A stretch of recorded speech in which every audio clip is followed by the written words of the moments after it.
Hello and welcome back to another Silksong video.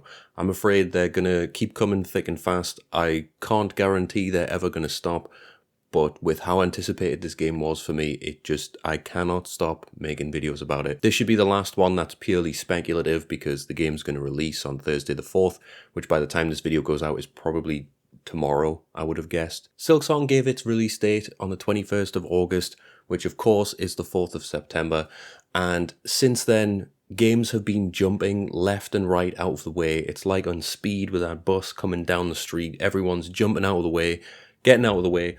A lot like Grand Theft Auto 6. So when people were talking about Grand Theft Auto 6, they were sort of saying, oh, we don't know when we're going to drop a release date. The minute that GTA 6 said, oh, we're getting out of the way, we're gonna release in 2026, in May of 2026, I believe it is. Everyone immediately was like, okay, we're releasing now, we're releasing here, we're releasing there. And everyone was basically just sort of saying, right, okay, now we know where GTA 6, the bomb of GTA 6 has landed. Now we can come in and just land everywhere around it so that we can get as much eyes on before the inevitable explosion of GTA 6. And I just find it interesting that in the indie world, Silksong has basically had the exact same impact. They're almost exactly the same in terms of indie world impact. And as such, as the time of recording, I believe there's about 8, if not more, indie games have completely cancelled their plans to release. They've delayed demos, they've delayed 1.0 versions of their game, purely because they know that everyone's going to be playing Silksong instead of playing their game. If you want to have a little deep dive into the development of Silksong, how it went, what was the reasoning behind the 7-year dev time, why it took so long, why they never said anything, because, infamously they were radio silent about pretty much everything that they did. I have made a video of that on the Silksong development. It's the silent development of Hollow Knight Silksong, I think I called it. I'll put a card in so you can see if you want to go and have a look at that. Great video in my opinion, and in my humble opinion of the person who made it. I think it's a great video. By all means, go and have a look. But yeah, it really feels like we've been waiting forever for Silksong, and at the moment, Hollow Knight's concurrent player count is just going up and up and up and up. It's hit record numbers in anticipation for Silksong. It's so close, you can almost taste it, and I think everyone's just in this fever pitch for such a small indie game. And it's announced its price. It's £20, $20. Basically, it's the price of an indie game. And with the success that it's had, you would think, maybe they would charge more. Maybe they would be, they could get away with 40 quid. They could get away with $40. No one would argue at all. If it's even the same as the base content of Hollow Knight, I'd argue it was worth the $40. And yeah, in terms of the impact, despite the price, Silksong is genuinely going to blow up the indie world, and I think that the success of this game is just going to show how much people just want a refined, pristine experience. It doesn't have to be too big, doesn't have to be too small, just a genuinely good, well-priced game. And I think it's up there with Clair Obscur in terms of just showing AAA developers what people actually want, what people are willing to pay for, and the fact that they don't have to charge through the roof to pay for it. I mean, Silksong's even on Game Pass, the same way that Clair Obscur was on Game Pass. So there's a lot of value, and you can get it for practically free, if not the $20 price tag, which I believe is more than fair. So yeah, I just wanted to spend some time highlighting the different games that have been delayed due to Silksong, and it's not really their fault, they're just doing their thing, and everyone moving out of the way makes sense, which I'll get into in a minute, but I just want to spotlight the 8 games that I've found that have delayed due to Silksong. I'll put a bit of gameplay on screen, spotlight them a bit, and then we'll get on to what I think the deal is. So first is Stomp and the Sword of Miracles. So they were going to release a demo. It's a 2D exploration Metroidvania with a cute art style. I think it looks pretty good. I've had a little watch of the gameplay, and I think it looks great. I think it looks like pretty much every other 2D Metroidvania, to be honest. But the art style carries it a lot. The writing seems to be pretty cool. And I think it's genuinely worth a shout, that one. If the demo comes out, I will certainly take a look. Next is Baby Steps, the game that I don't really understand why anyone likes it. It's the newest game from Bennett Foddy, who made Getting Over It. And everyone thinks it's hilarious that the guy can't walk and it's like QWOP.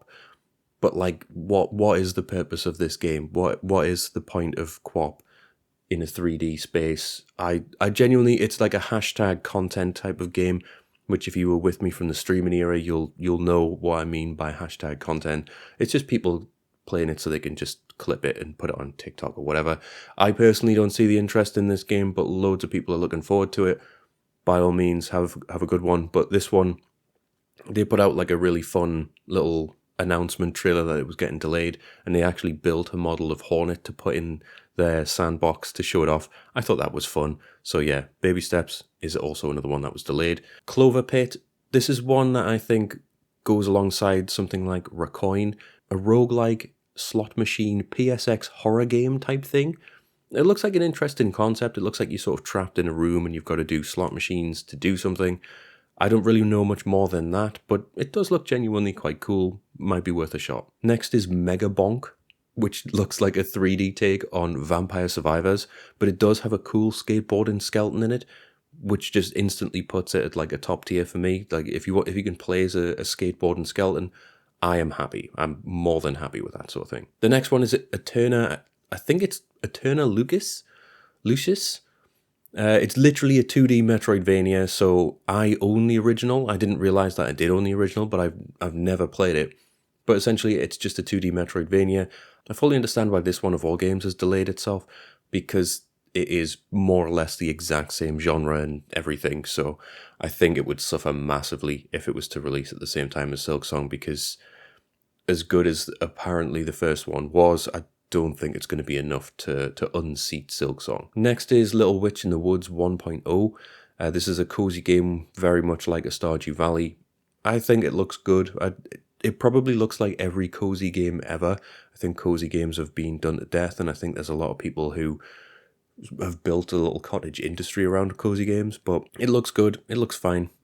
We'll just get on to the next one. Faeland 1.0. Now this one I genuinely do believe looks pretty good. It's like an adventure RPG that looks a bit like the 2D Zelda game that no one likes. It actually looks really fun though. Like you can customize your own character and then have your own build, you have your own weapons and all that sort of thing. And it looks quite good. It looks like an old school, almost like the sort of game you'd play on the SNES. But it genuinely, I wishlisted this one after looking at it. I want to play it when it comes out to 1.0. Yeah, check this one out, seriously. And the last one is Demonschool, which is like a cool looking tactics RPG. It looks a lot like Persona in terms of like relationships, being at school, all that sort of stuff. But it has tactics style combat, a bit like a Fire Emblem sort of combat. So that one's probably worth a look if you're into tactics stuff. And what I'll do is I'll drop links to the Steam pages in the description below. So if any of these, if you've just sort of seen a couple of clips of it, I'll be putting clips throughout anyway. If you genuinely think that they look good, go and give them a wish list, support them, because, you know, naturally they're indie games. They're struggling to be discovered. They're struggling to get the eye of the media and all that sort of stuff. So if you like the look of them anyway, go wishlist them. Give them a shot. If they've got demos, try them out. You never know. There are a lot of indie gems out there. It's worth having a look because you never know what is actually going to be the next big thing. A lot of the discussion I've seen online is, why are they delaying? A lot of people have said, you know, they have no confidence in their product. If you're delaying your game that you've had planned to come out for ages, you have no confidence in your product. And I don't believe that's what it is at all. Indie games live and die on word of mouth. It's as simple as that. If people don't see the indie games, they will never play them. There's so many out there. It's an almost unlimited list of 2D Metroidvanias. There's so many first-person horror games, puzzle games, things like the roguelike slot machine game. Even that, there's stuff like Recoin, which is practically the same thing. There's just more and more of... Whenever someone finds something popular, basic, like a Balatro, now there's a million Balatros. Vampire Survivors, now there's a million Vampire Survivors. There was even one on this list. Megabonk was a 3D Vampire Survivor game, basically. So whenever anyone makes something, everyone else makes the same thing, the genre gets so overstuffed and saturated that it's hard to stand out. And in some cases, they do have genuinely good mechanics, systems, things like that. Something that's actually innovative, that you'll never know, you'll never see, because only 5 people played it, because no one actually spread word of mouth about it. And one person could be, you know, sat on Twitter or whatever, shouting about how great this game is, but if no one ever sees that tweet, you're never going to see it.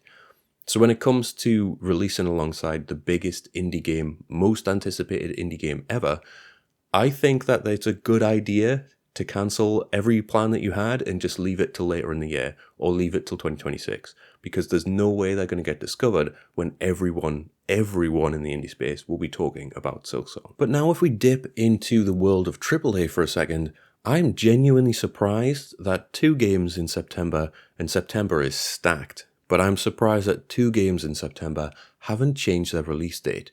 So right now you can actually play Hell Is Us early, and by the time this video goes out, Cronos The New Dawn will also be playable early on one of those horrible pay-to-play early access things. If you want to see my opinion on that, I'll also put that title card on the screen right now. I do not like pay-to-play early, but if you did, and you had, you can play Hell Is Us and Cronos The New Dawn right now for paying extra, a ridiculous amount of price extra. The thing is with both of these games is they're both kind of teetering between AAA and AA. I think Hell Is Us is more AA, and I've made a video on Hell Is Us on the demo. I thought it was great. I really like Hell Is Us. I could tell straight away from the demo that there was going to be the same complaints, but the reviews are already out, so I knew what complaints would be made about Hell Is Us going in based off the trailers, based off the demo. I had a funny feeling that certain complaints were going to be raised. I was right. That's what everyone's talked about. They've said, enemy variety, combat, it all seems a little bit dull, but everything else about the game is amazing. It's currently on, I think it's like 80 or 75 on Metacritic. I think Hell Is Us is going to be a great game, but the fact that it releases the same day as Silksong is going to massively impact its ability to actually get into people's hands. Unless people pay to play early, no one is going to play Hell Is Us because everyone is going to be playing Silksong. Hell Is Us is a premium priced game. It's not $20, it's not £20. No one is going to buy that when Silksong is probably the same size game, a good 20-30 hours, for half the price, a third of the price. No one's going to do that. You could argue it's a completely separate game genre. You've got a Souls-like exploration game versus a Metroidvania, but Metroidvania is so much about exploration and finding new things, and especially Hollow Knight and Silksong, they're about tough boss battles. It genuinely is the case of it's going to have Hell Is Us' lunch. There's not going to be the room to have both games. I've been looking forward to Hell Is Us for so long, and as soon as I got that Silksong release date, I was like, yeah, I'm done. I'm not interested. I'm not interested in it at all. And maybe that's on me, but the fact of the matter is they are going to lose so many eyes on their brand new IP because of this. And I'll get around to Hell Is Us eventually, but it's such a shame that they didn't delay the release date. I respect sticking to your guns, but I feel like in terms of sales, that is the wrong move for Hell Is Us. Similar with Cronos The New Dawn. Cronos The New Dawn, I believe, releases on the 5th, which is like the day after Silksong. And yeah, a third-person horror game is completely different from Silksong. There couldn't be any less of an overlap between the two games. But still, I think a lot of horror fans are also a lot of Metroidvania fans. Me personally, I play a hell of a lot of games more than just horror, and I think that they could have benefited from it as well. I mean, again, it's a brand new IP, it's unproven. Bloober Team have got a lot of faith back from the Silent Hill 2 remake and the fact that they're remaking Silent Hill 1. All of the goodwill that they've got from that has gone into Cronos The New Dawn, and again, Cronos The New Dawn looks amazing. The fact that the enemies, if you don't burn the bodies, a bit like on Resident Evil 1, if you don't burn the bodies, they meld together to create extra powerful enemies and stuff like that. The fact that it's a time-bending, jumping back and forth, going into the past, going into the future. You're a weird Dead Space-looking alien man. All of it looks great. And I really want to play that game as well, but that game is also just going in the backlog because I can't afford the time with Silksong to play it at all. I find it very strange that they're just not remotely bothered by this. All the comments I've seen on any Twitter posts they've made have just been, are you not worried about Silksong? Are you not delaying the game? Are you sure you want to release at the same time? All of the Twitter comments I've seen have been to that effect, and I'm surprised that they haven't actually at least acknowledged it and been like, no, we're good, we're happy with what we're doing. But it is a bit strange. I think it just goes to show how seriously AA and AAA actually take the indie space. So the fact that all of the indie games, like, I'm getting out of the way, I'm leaving. I'm delaying everything. I am not trying to argue with this juggernaut. Meanwhile, the AA's and the AAA's like, yeah, I'm fine. I'm not worried. I'm not remotely interested in this. What is it? thread song. It comes across a little bit like that, and it's like, well, to the indie space, it is Grand Theft Auto 6. You know, they're like, I'm getting out of the way of this. I'm not going to be anywhere near this nuclear bomb because I am not going to get the recognition I deserve if I release at the same time as this juggernaut. And I think AA and AAA are in for a shock, especially when it comes to this game releasing, at how much money Team Cherry is going to make based on the sales of this game, how this is going to take over the media sphere in like 1 day's time. I think it's going to blow people away, and I think people like the developers of Hell Is Us, like the developers of Chronos: The New Dawn, Bloober Team, they're going to genuinely be surprised, and I think they're going to be a little disappointed that they release at the same time and they didn't take the threat of Silksong seriously. I think they're going to regret not taking it more seriously. And that's the end of the topic for today. Thank you very much for watching. Please do like, comment, subscribe, all that lovely good stuff, and I'll catch you in the next one. Bye-bye.